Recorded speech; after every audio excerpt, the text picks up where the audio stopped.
Hello everyone. तो हम देख रहे हैं एग्रीकल्चर और एग्रीकल्चर में हमारा आज सेकंड डे है।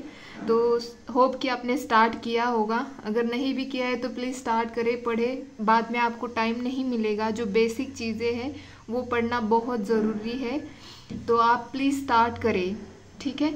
और जो मेंस के PYQ होते हैं वो भी देख लेना साथ में। मैं टेलीग्राम चैनल पे वैसे अपलोड कर देती हूँ PYQ, ताकि आपको पता चले कि कैसे क्वेश्चन आते हैं एग्रीकल्चर से रिलेटेड।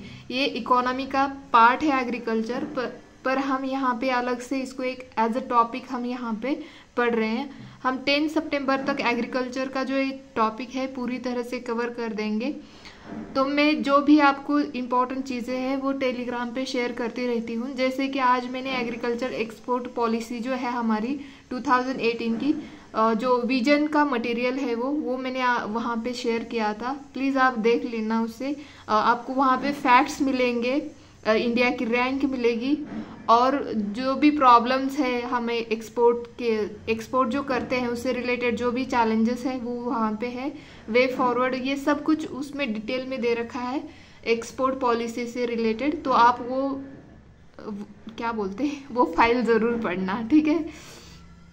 तो चलो अभी देखते हैं। आज हम एनिमेश सर का यहाँ पे आंसर देखने वाले हैं। उन्होंने जो अपनी टेस्ट सीरीज में लिखा था, विजन की टेस्ट सीरीज में लिखा हुआ है, ये विजन का ही क्वेश्चन है जो उन्होंने आंसर लिखा था, बट मैंने यहाँ पे अपनी हैंड राइटिंग में लिखा है। तो प्लीज़ अगर आपको यकीन नहीं आता तो आप जाके चेक कर लेना, देख लेना उनके और भी अदर टॉपर्स के जो होते हैं आंसर वो भी देख लेना, ताकि आपको रियलाइज़ होगा कि कैसे टॉपर आंसर लिखते हैं।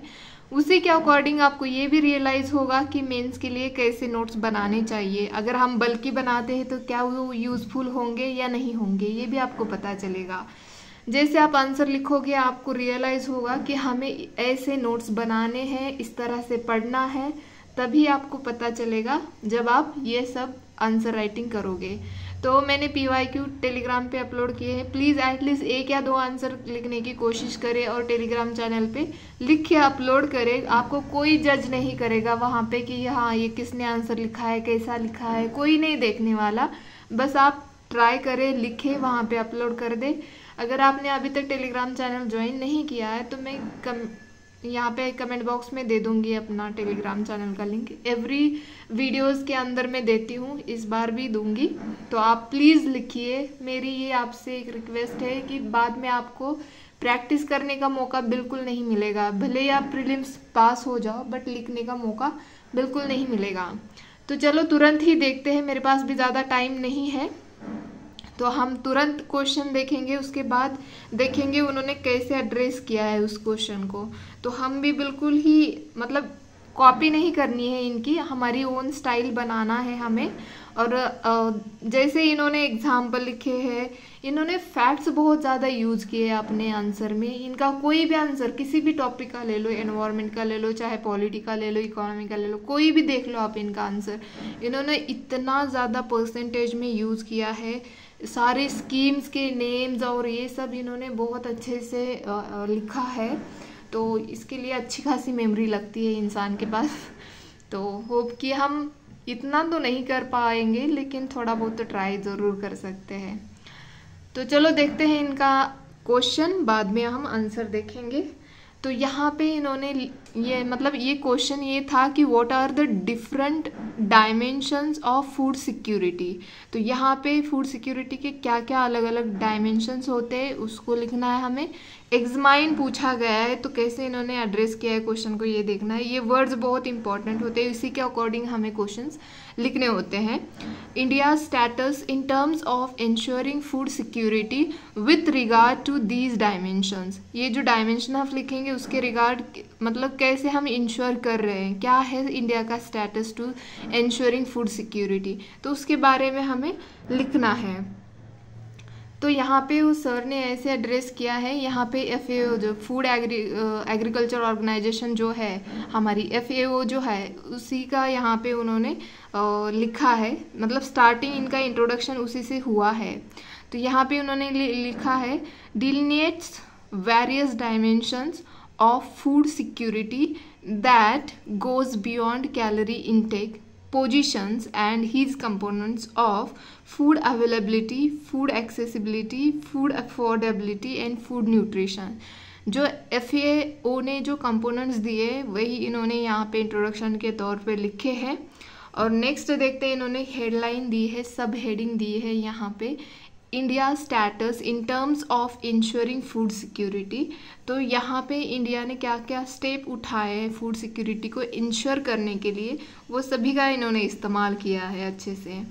तो यहाँ पे इन्होंने फर्स्ट वही डायमेंशन उठाया कि फूड अवेलेबिलिटी, जैसे कि with adequate production of food grains, जैसे कि 78% राइस एंड ग्रेन्स अवेलेबल है ये।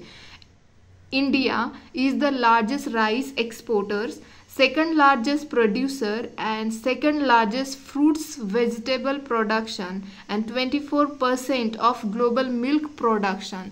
मतलब जिसमें भी इंडिया एग्रेसर है उस सभी का यहाँ पे उन्होंने मेंशन किया है। जैसे कि देखो second largest fruit vegetable production and 20% of global milk production India अकेला करता है।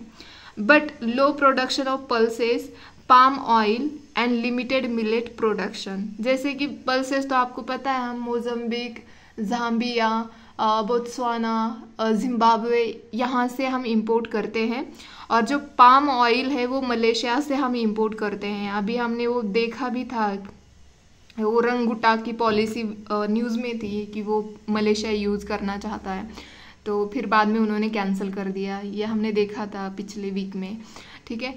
तो ये पाम ऑयल हम मलेशिया से इंपोर्ट करते हैं। तो यहाँ पे हमारा प्रोडक्शन जो है वो लो है, ये बता रहे हैं वैसे ये। और लिमिटेड मिलेट प्रोडक्शन, जैसे कि 60 मैट्रिक टन जो है वो हम और 5% ऑफ ग्रेन इतना हम प्रोड्यूस करते हैं, मतलब ये कम है। अदर इसमें हम लगभग 58 MT इतना हम प्रोड्यूस करते हैं, लेकिन मिलेट जो है वो 16, मतलब बहुत ही कम है, ठीक है। तभी तो वो हमारी जो गवर्नमेंट है उसको बूस्ट करना चाहती है मिलेट्स को।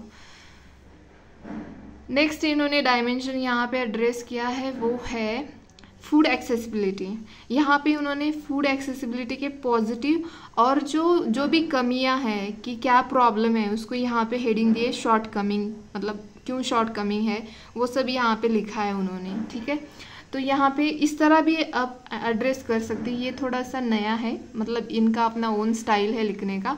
तो इन्होंने पॉजिटिव यहाँ पे लिखा है कि जो हमारा NFSA 2030 national food security act जो है 2030 lead PDS public distribution system जो है हमारा कवर्स करता है 67% ऑफ पॉपुलेशन, मतलब 67% पॉपुलेशन को इसके द्वारा फूड प्रोवाइड किया जाता है, मतलब एक्सेसिबिलिटी है। और जो सेकंड इन्होंने पॉइंट यहाँ पे दिया है, automation of fair price shops, POS and Aadhaar help in robustness, मतलब इसको हम फेयर प्राइस शॉप्स तक, मतलब जो हमारे PDS के द्वारा जो फूड ग्रेन दिया जाता है उसको आधार लिंक किया गया है, उसके अकॉर्डिंग ही हम फूड डिस्ट्रीब्यूट करते हैं। और जैसे अभी तो उन्होंने वो बायोमेट्रिक वाला किया है ना, जैसे आप थंब लगाओगे तो आपका तुरंत दिखाई देगा और आपको कितना देना है, मतलब कितने kg में आपको फूड ग्रेन देना है वो सभी डिसाइड होता है, मतलब पूरा ऑनलाइन हो चुका है। और शॉर्ट कमिंग इसमें क्या है, logistic sector under develop. Logistic sector मतलब ट्रांसपोर्टेशन स्टोरेज वाला जो इशू होता है वो वाला यहाँ पे उन्होंने बताया है। शॉर्ट कमिंग मतलब बेसिकली इश्यूज या चैलेंजेस आप ले सकते हो। Food wastage accounts for approximately 35% of loss होता है, फूड वेस्टेज होता है 35%। मैंने बोला ना इन्होंने हर चीज़ परसेंटेज में, यहाँ पे भी 67%, यहाँ पे भी 35%, पूरा इन्होंने परसेंटेज और ये एक्यूरेसी के साथ लिखा है, बहुत ही शार्प मेमोरी है इनकी। और यहाँ पे बोला है 60% of Indians under multi dimensional poverty line. Multi dimensional poverty line के अंडर है 60% इंडियंस। तो ये यहाँ पे शॉर्ट कमिंग उन्होंने एक्सेसिबिलिटी की बताई है। नेक्स्ट डायमेंशन यहाँ पे लिखा है उन्होंने फूड अफोर्डेबिलिटी।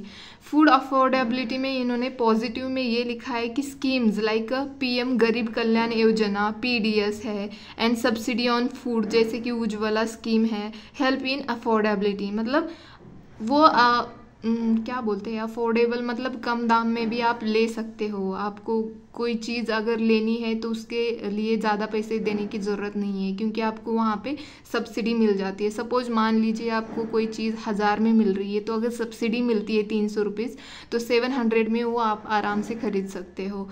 तो you can get that what ever the things you can get easily. तो इस तरह से अफोर्डेबल हो जाता है वो फूड। जैसे कि PM गरीब कल्याण योजना जो कि हमारे पैंडेमिक में स्टार्ट हुई थी, कि आप अगर देखो वहाँ पे मुफ्त में आपको ग्रेन मिल जाता था, राइस हो चाहे गेहूँ हो, वो मुफ्त में मिल जाता था। PDS भी वही है सिस्टम, वहाँ पे भी आपको अगर मार्केट में आपको 10 रुपये केजी मिल रहा है, तो PDS में आपको 2 रुपये केजी या 3 रुपीज़ केजी मिलता है। तो इस तरह से अफोर्डेबल हो जाता है यहाँ पे, ये पॉजिटिव पॉइंट हो गया। और शॉर्ट कमिंग में यहाँ पे इन्होंने लिखा है कि फूड इन्फ्लेशन राइजिंग। जैसे कि महंगाई, आपने देखा ही होगा कि पिछले दिनों टमाटर कितने महंगे हो गए थे 2023 में। अब तो ठीक है, अब तो सस्ते चल रहे हैं थोड़े से। तो जैसे कि यहाँ पे टोमेटोज का इन्होंने उदाहरण दिया है, व्हीट भी है, जो गेहूं जो है वो भी महंगे होते हैं। मतलब ये यही फूड इन्फ्लेशन होता है, वो राइज होता है। तो ये शॉर्ट कमिंग इन्होंने यहाँ पे लिखा है अफोर्डेबिलिटी के बारे में। नेक्स्ट डायमेंशन है यहाँ पे फूड न्यूट्रिशन। तो इन्होंने पॉजिटिव ये लिखा है, PM पोषण जो है ये स्कीम है, ICDS ये चिल्ड्रन के लिए है। यहाँ पे उन्होंने वो भी एड्रेस किया है, एनीमिया मुक्त भारत, जो खून की कमी ये बच्चों में और विमेंस में ज़्यादा पाई जाती है, तो उसके लिए हमने एनीमिया मुक्त भारत ये कैंपेन चलाया है। और फिर राइस फोर्टिफिकेशन भी किया, जिसमें जैसे कि उसमें हमने विटामिन ऐड किए हैं, जैसे कि आयरन ऐड किया है फोर्टिफिकेशन करके राइस के अंदर। तो ये सब हमने प्रोग्राम स्टार्ट किए हैं ताकि हम अच्छे से न्यूट्रिशन प्रोवाइड कर सकें। तो ये पॉजिटिव हो गया न्यूट्रिशन का। और शॉर्ट कमिंग का इन्होंने यहाँ पे लिखा है 35% स्टंटिंग, 80% वेस्टिंग और 50% वुमेन एनेमिक है, और राइज इन ओबेसिटी, मतलब जो वजन जो होता है वो बढ़ रहा है। जैसे ही बोलते हैं ना, मोटापा बढ़ रहा है लोगों का, क्योंकि फास्ट फूड खाने की वजह से लोग हेल्दी नहीं रह रहे, उनका वज़न जो है वो ज़्यादा बढ़ता है, तो उसको ओबेसिटी बोला जाता है।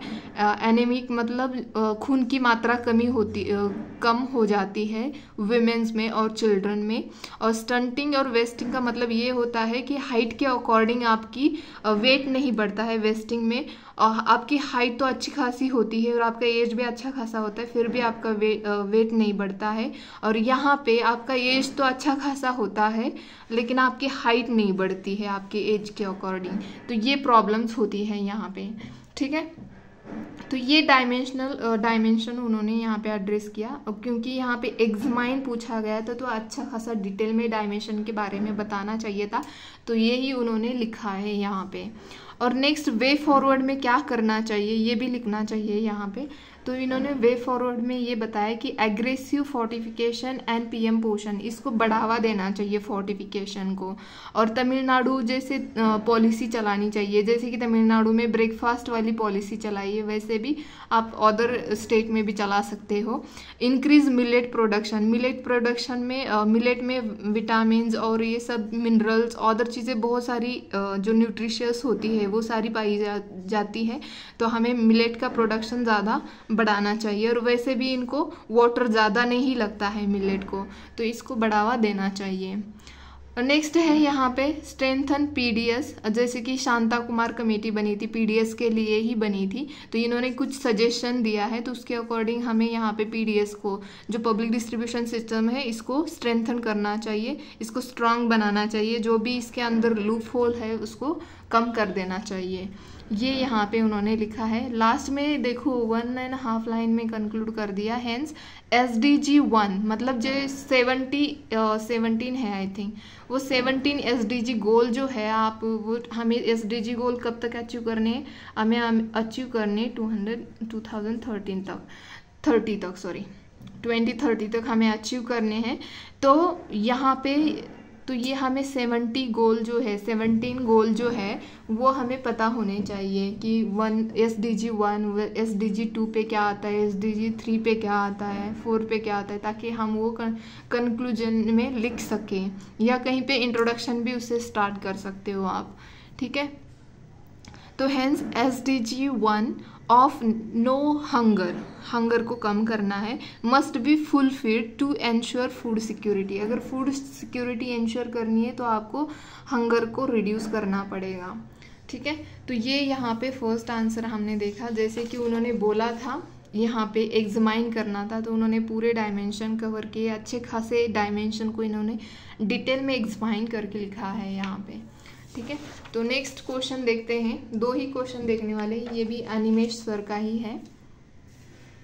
तो यहाँ पे क्वेश्चन ये है कि modern technology such as blockchain and ChatGPT are powerful tool with immense potential to transform agriculture into a more efficient and sustainable sector. Discuss in the context of India. तो यहाँ पे हमें टेक्नोलॉजी के बारे में कैसे हम इनको एग्रीकल्चर में इस्तेमाल कर सकते हैं, कैसे ये हमारा एग्रीकल्चर जो है इसको ट्रांसफॉर्म कर सकते हैं, तो इसके बारे में लिखना है। इन्होंने डिस्कस बोला है, तो अच्छा खासा अच्छे से डिस्कस करना है हमें। तो यहाँ पे तो चलो देखते हैं। पहले तो हमें पता होना चाहिए कि ChatGPT क्या है, ब्लॉकचेन क्या टेक्नोलॉजी क्या है। तो पहले मैं बताती हूँ यहाँ पे आपको, ब्लॉकचेन टेक्नोलॉजी जो होती है वो डिसेंट्रलाइज्ड टेक्नोलॉजी है। मतलब इसके ऊपर आपको कोई भी आपने यहाँ पे ट्रांजैक्शन किया है, कोई इन्फॉर्मेशन आपने यहाँ पे सेव की है, तो वो ना आप चेंज नहीं कर पाओगे, वो वैसे की वैसे रहेगी और सबको दिखेगी। टॉप लेवल से लेके ग्राउंड लेवल तक जो भी लोग हैं उन सबको दिखाई देगी। इस तरह से है ये। इसको लेजर भी बोला जाता है कि यहाँ पे जो भी चीज़ होती है वो यहीं पे लिखी जाती है। कोई भी ट्रांजैक्शन हो, कोई भी रिकॉर्ड हो, उसको चेंज नहीं कर सकते और वो सबको दिखाई देता है। ये है हमारी ब्लॉकचेन टेक्नोलॉजी। और ChatGPT में हम AI टेक्नोलॉजी यूज़ करते हैं, आर्टिफिशियल इंटेलिजेंस टेक्नोलॉजी का इस्तेमाल होता है इसमें। आप देख रहे हो गूगल पे, अगर आपने ChatGPT आपके फंक्शंस लिया है वहाँ पे ChatGPT का, तो आप कुछ भी सर्च करो वो आपके सारे क्वेश्चन के आंसर देती है। ठीक है, तो ये हो गई टेक्नोलॉजी के बारे में, मैंने आपको यहाँ पे बताया। इन्होंने ये एक रिपोर्ट के अकॉर्डिंग एज पर एसेंचर जो है उसके अकॉर्डिंग बोला है यहाँ पे, ChatGPT जो है बेस्ड AI टेक्नोलॉजी है, can add $1 trillion to Indian economy. में इतना बेनिफिट होता है ChatGPT की वजह से, AI टेक्नोलॉजी की वजह से, ये बोला है इन्होंने। And emerging technology like blockchain will be used in 30% of fundamental economic operations.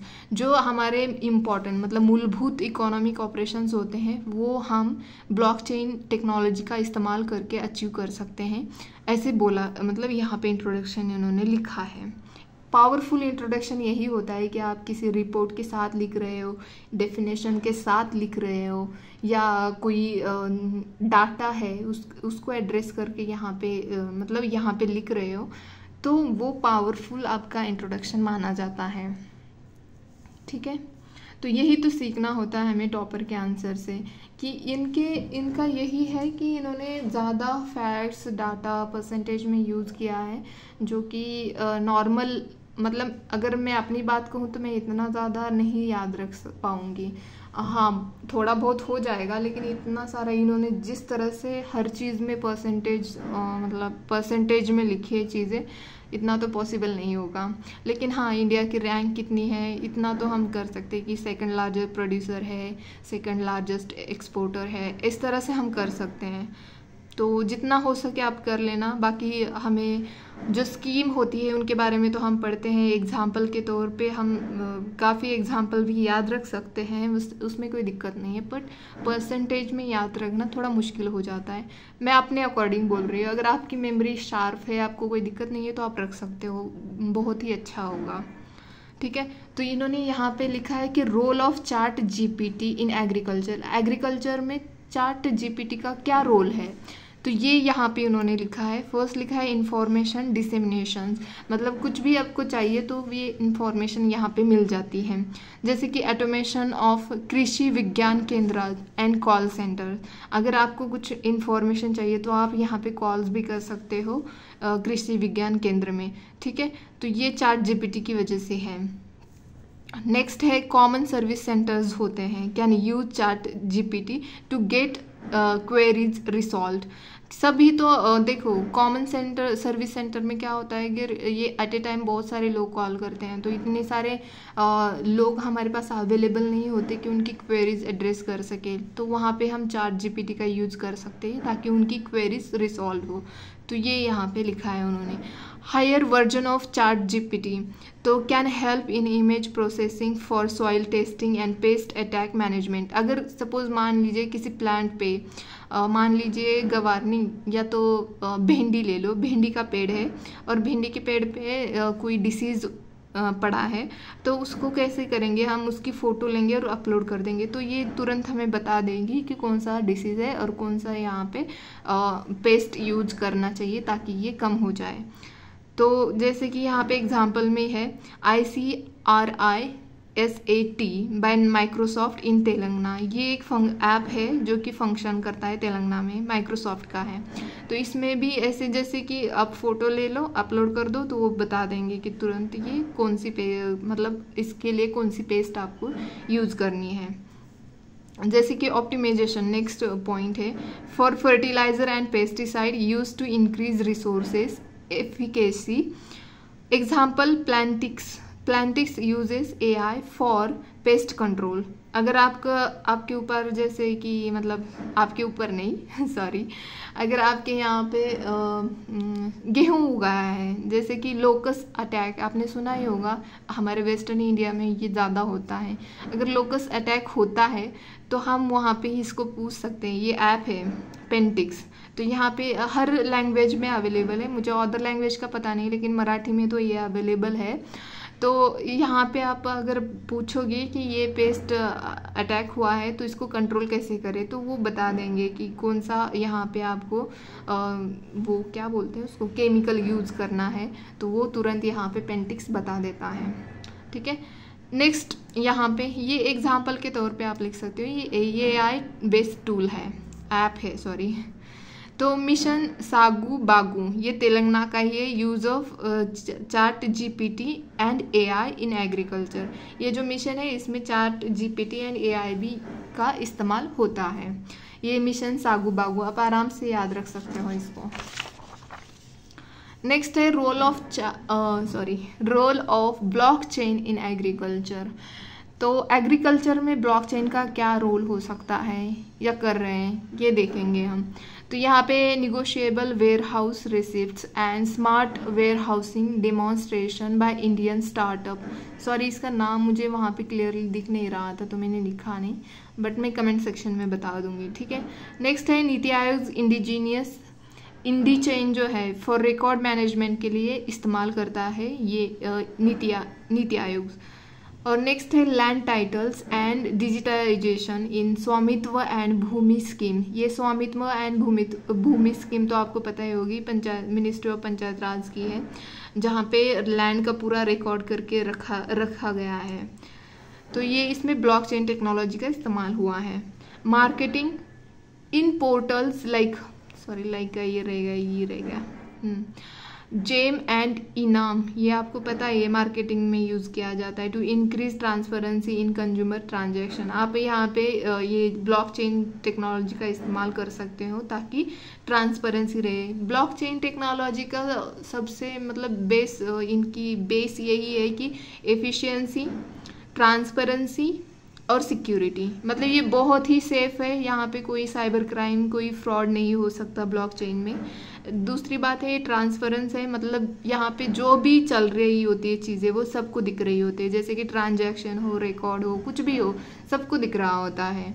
तो ये ट्रांसपेरेंसी होती है यहाँ पे। इफिकेसी मतलब कितना आपको अगर सपोज एक चीज़ के लिए 2 घंटे लग रहे हैं तो ये तुरंत मतलब ओवरसाइट आपका ये कर देती है, आप देख रहे हो वो काम आपका हो जाएगा। इस तरह से इसका मतलब ये एफिशिएंट भी है ब्लॉकचेन टेक्नोलॉजी। ठीक है, नेक्स्ट है पेमेंट्स फॉर किसान क्रेडिट कार्ड, ये उर्वरक, PM किसान, ये जो होते हैं। लेकिन क्या हो रहा है कि लोग क्या करते हैं बोगस ऐसे 6,000 लोग, जैसे आपने मनरेगा में देखा होगा कि 6,000 12,000 लोग रजिस्टर किए, लेकिन वो लोग एग्जिस्ट ही नहीं करते थे। और ये जो है वो पेमेंट तो हो जा रही थी, लेकिन वो लोग ही नहीं थे, वो एग्जिस्ट ही नहीं करते थे। तो इस तरह से बोगस लोग भी मतलब अकाउंट बन जाते हैं। जैसे कि GST का भी अभी दिल्ली में एक इशू हुआ था, तो ये बोगस लोग जैसे ट्रांजैक्शन होता है, फ्रॉड होता है, तो ये रिड्यूस करती है ब्लॉकचेन टेक्नोलॉजी। ठीक है, तो वैसे ही यहाँ पे उन्होंने लास्ट में लिखा है कि हेंस एज अ CJI, हमारे जो चीफ जस्टिस ऑफ इंडिया है चंद्रचूड़, उन्होंने कहा है से technology like AI and blockchain can reduce social divides and bring justice but should not be discriminatory. तो यहाँ पे उन्होंने बोला है कि हमारी जो AI एंड ब्लॉकचेन है वो सोशल डिवाइड्स को कम कर सकती है और जस्टिस ला सकती है, बट इसको डिस्क्रिमिनेटरी नहीं करना चाहिए। ठीक है, तो ये यहाँ पे उन्होंने बोला है। तो इन्होंने वैसे लिख के, मतलब इस तरह के स्टेटमेंट से भी आप आपका आंसर कंक्लूड कर सकते हो, ये भी बहुत बेहतरीन लगता है। ठीक है, तो हमें टॉपर्स के आंसर कॉपी से यही सीखना होता है। प्लीज़ मेरी आपको रिक्वेस्ट है, आप देख लेना टॉपर्स की कॉपी, आंसर कॉपी जाके वहाँ पे विजन पे अवेलेबल है, फोरम IS पे अवेलेबल है, तो आप देख सकते हो।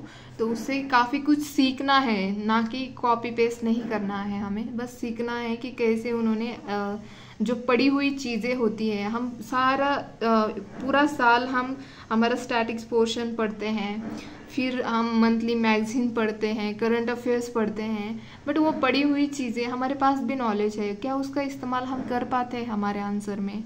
तो यही हम जब प्रैक्टिस करते हैं तभी हमें रियलाइज़ होता है। तो प्लीज़ आंसर राइटिंग प्रैक्टिस करें।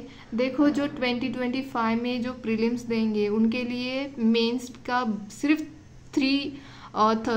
90 डेज़ ही है। उसमें आप अपने नोट्स बनाओगे या प्रैक्टिस करोगे, क्या करोगे आप 90 डेज़ में?